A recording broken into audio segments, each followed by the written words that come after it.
Čau visiem! Šodien nolēmu jums parādīt, kā mūsu ģimene gatavojas svētkiem. Svētki mūsu ģimenē ir ļoti bieža parādība, jo mēs esam 5 cilvēki un katru mēnesi ir kādam no mums vai nu vārda diena vai dzimšanas diena, ko svinēt. Mums ar vīru ļoti patīk uzņemt ciemiņus mājās. Un tā kā tas notiek diezgan bieži pie mums arī ikdienā, tad man ar vīru ir izveidojies brīnišķīgs tandēms. Mēs katrs esam vienojušies, kādi kuram ir darāmie darbi, lai tas ritētu raiti un būtu mūsu ģimenei patīkami. Parasti iepriekšējā dienā jau esmu lielāko daļu mājas savākusi un piekārtojusi, tā kā ciemiņu nākšanas dienā galvenais, par ko atliek parūpēties galvenokārt, ir ēdiens, mums pašiem sariktēties dienai, kā arī pēdējās lietas patīrīt un salikt pa vietām. Bērni jau ir paaugušies tik lieli, ka arī viņus mēs radinām pie tā, ka ir jāpalīdz gatavoties svinībām un svētkiem. Arī šogad pirms lieldienām aicināju bērnus, lai veido paši dekorācijas. Uzskatu, ka ir jāmāk svinēt svētki un dzīve, tādēļ arī gribu to nodot saviem bērniem, šo prieku un vēlmi svinēt svētkus. Un viņi bija sajūsmā, kad paši varēja veidot dekorācijas un māju sariktēt pēc viņu gaumas. Kad esmu sariktējusies un gatava uzņemt viesus, tad ir laiks samīļot, protams, suņuku un izdarīt pēdējos sagatavošanās darbus.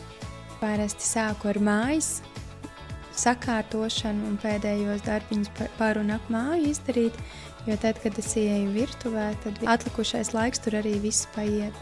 Mums ar vīru ļoti patīk gatavot, tādēļ vienmēr mums ciemiņi bauda pašu gatavotus ēdienus. Manuprāt, galvenais, radot svētkus, ir neaizmirst izbaudīt procesu. Darīt to, kas sagādā prieku, un tik daudz, lai vakarā, kad ciemiņi ir ieradušies, mēs varam kvalitatīvi pavadīt kopā ar viņiem laiku un nejusties pārguruši. Bieži izvēlos gatavot maltītes tādas, kur lielāko darbu jau var izdarīt iepriekšējā vakarā. Tā gatavošanās vakara pasākumam norit pilnā sparā. Tikko sagriezis sīpolus un vēl acis miglainas un bišķiņi asaroju. Te var redzēt, kā meikaps iztur pat asaras sīpolu. Kaut acis vēl sakarinātas nedaudz. Gribēju pastāstīt, kas ir nedaudz padomā, kas ir no manas puses, ko es nolēmu pagatavot. Uz šo vakaru nolēmu pagatavot kliņģeri. Sāļo ar ierauga mīklu, ir skaisti uzpūtusies, visu nakti viņa fermentējusies ir, un taisīšu kliņģeri ar kūpinātu gaļiņu un sīpoliem, tādu tā kā picas speķa pīrādziņu variantu. Tad būs 2 tartas saldās ar citrona krēmu un melenēm, un šeit ir cepumu mīkla, baltās šokolādes un pistāciju cepumiem. Tas ir mans darāmo darbiņš šodien. Bērnus jau radinam no mazām dienām mums palīdzēt. Jebkādu mazu darbiņu, ko vien varam iedomāties tajā mirklī, lai viņi palīdz, mēs viņiem piedāvājam. Bieži tas nav obligāti, mēs vienkārši mēģinam viņus iesaistīt mūsu ikdienā, un man ir ļoti liels prieks, ka viņi tik tiešām nāk un palīdz tad, kad mums tas ir ļoti, ļoti nepieciešams. Jo tad, kad nāk ciemiņi pie mums, protams, ka tas ir satraucošs laiks un gribās izdarīt visu pēc iespējas labāk un kvalitatīvāk. Praktiski vienmēr mums ir laiks bijis par maz, lai sagatavotos pasākumam. Ir tik brīnišķīgi ģimeni veidot kā spēcīgu komandu, kas viens otru atbalsta, izpalīdz un rūpējās viens par otru. Tieši to mēs ar vīru arī mēģinam mācīt mūsu bērniem, jo ir tik patīkami, ka tas nav jāizdara vienam pašam, bet varam to darīt visi kopā. Bērniem īpaši patīk, ja mēs vēl pajokojam pa vidu, pajautrojamies, neuzturot visus darāmos darbus tik nopietni un ar tik ļoti lielu atbildību, bet mācot viņiem vienkārši darīt lietas.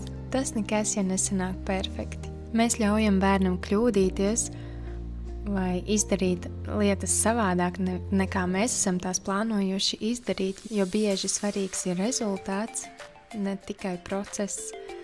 Tā kā, ja ir rezultāts, tad var arī lietas darīt savādāk, savā unikālajā veidā. Kā arī šīs atmiņas no kopā gatavošanās svētkiem ir brīnišķīgs, kas paliek mantojumā uz visu mūžu, gan mums kā vecākiem, gan viņiem kā bērniem, jo nekas nav vērtīgāks kā kopā pavadīts laiks ar tuvajiem un mīļajiem cilvēkiem. Arī virtuvē, gatavojoties svētkiem, man galvā jau ir izstrādājies neliels plāniņš, ar ko vajadzētu sākt, kas ir lietas, kas visvairāk laika aizņem, kas ir lietas, ko es varu izdarīt paspēt pēdējā brīdī, kas ir tās lietas, ko man kāds cits varētu palīdzēt tajā brīdī, lai izdotos veiksmīgāk izdarīt šīs lietas. Sanāk, kad nāca mājās mums ciemiņi, bieži ar vīru bija domstarpības par to, ko un kā kuram darīt. Tādēļ šis mums ļoti labi strādā, kad mēs saplānojam katrs, izrunājam, par ko kurš būs atbildīgs šajā reizē, ko kurš darīs. Jo bieži vīrs ir iedomājies par tādām lietām, par kurām es pat nebiju aizdomājusies, ka tās ir vajadzīgas izdarīt. Tā kā man ir ļoti liels prieks, ka viņš nāk ar saviem ierosinājumiem, un tādēļ mēs viens otru papildinot nonākam pie labākā risinājuma.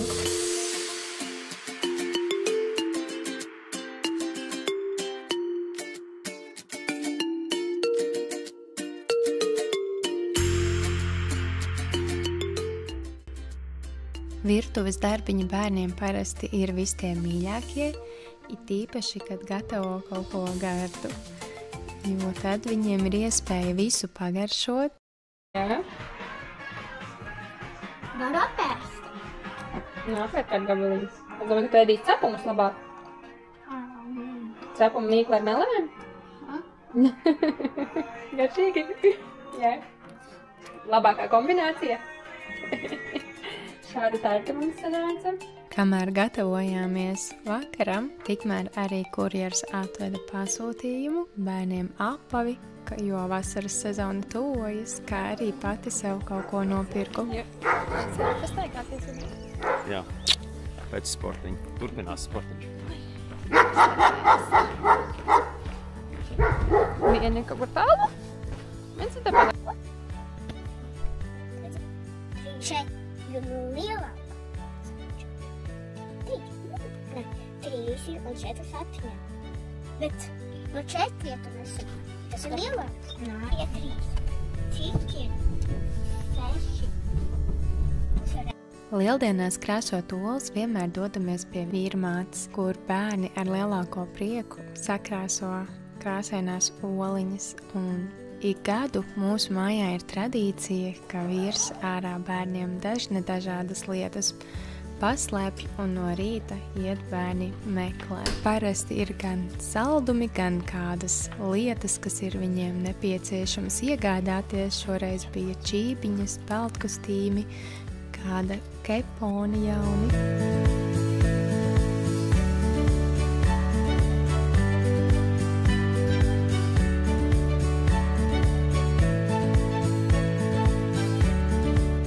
Katru gadu arī vīrs mani un es vīru iepriecinu ar kādu pārsteigumu. Šogad vīrs man bija naudiņu ielicis kokā, bet man kā parasti vīram ir viņa mīļākās lietas nolikts uz viņa mašīnas.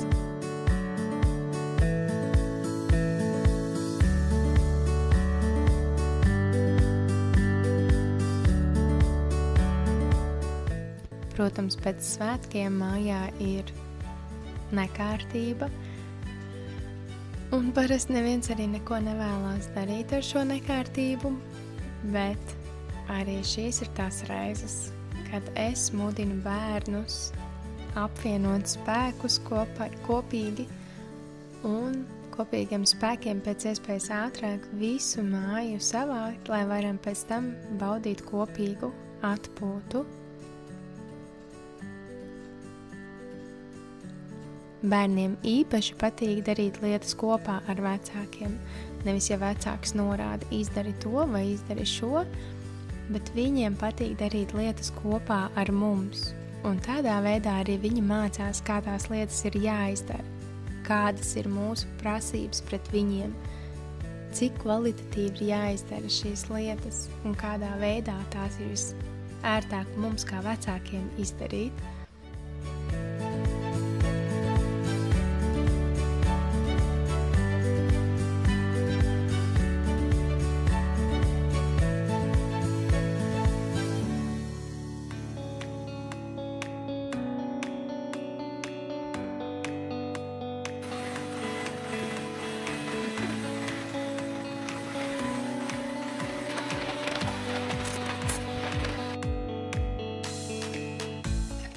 Bieži bērniem ļauju izvēlēties, kuras lietas viņi labāk vēlētos darīt.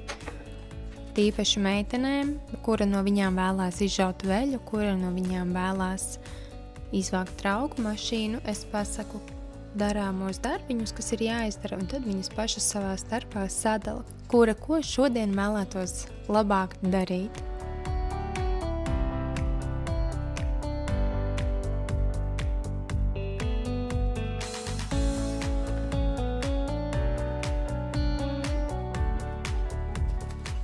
Svarīgi arī pēc padarītajiem darbiņiem ir kopā pavadīt laiku ar viņiem, novērtēt to, ko viņi ir izdarījuši, pateikties viņiem, tādējādi baudot tīro māju un kārtību kopā, izdomājot kādu foršu nodarbi, kas visiem patiktos.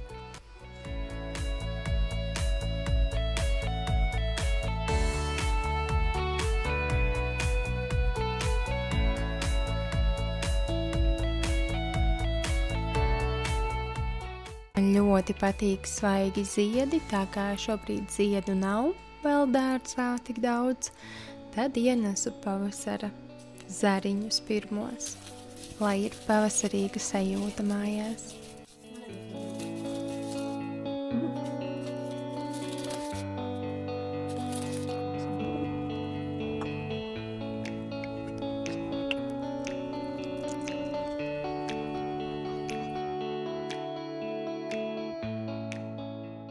Kad bērni ir savus darbiņus izdarījuši, tikmēr man ir jāpabeidz pārējie darbiņi, tikmēr jau viņi ir sākuši spēlēties vai darīt kādas citas lietas, jo ir pietiekami, ja bērns izdara kādu nelielu darbiņu, nevis, ka es viņu nostrādinu visu dienu. Pārējos darbiņus es pati mēģinu izdarīt, bet bieži nāk arī bērni un jautā, ko es varu tev palīdzēt, lai es ātrāk to varētu pabeigt.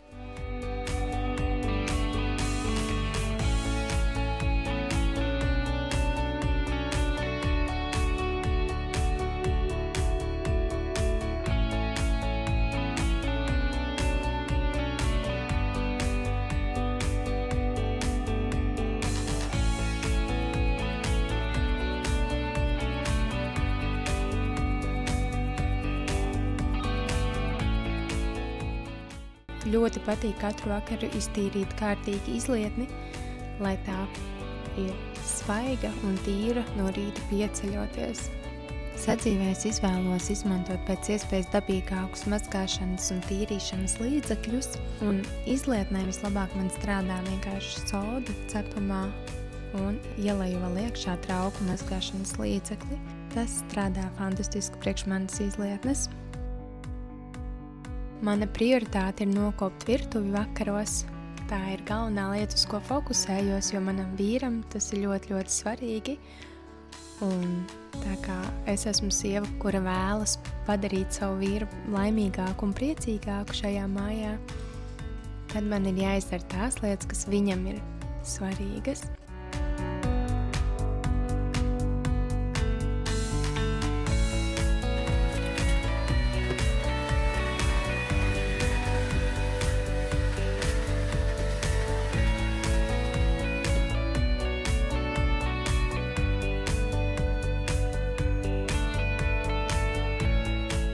garās brīvdienas bija ļoti, ļoti foršas un patīkamas, taču nedaudz apaugstējos šajās brīvdienās, tādēļ prieks, ka dārzā jau aug citronu mētra un tiku pie svaigas karstas tējas, kas palīdzēja ļoti ātri atvesaļoties. Tādēļ arī šis video ir nedaudz ar nokavēšanos, bet es ļoti ceru, ka jums patika un bija noderīgi, un uz tikšanos nākamajā. Tā!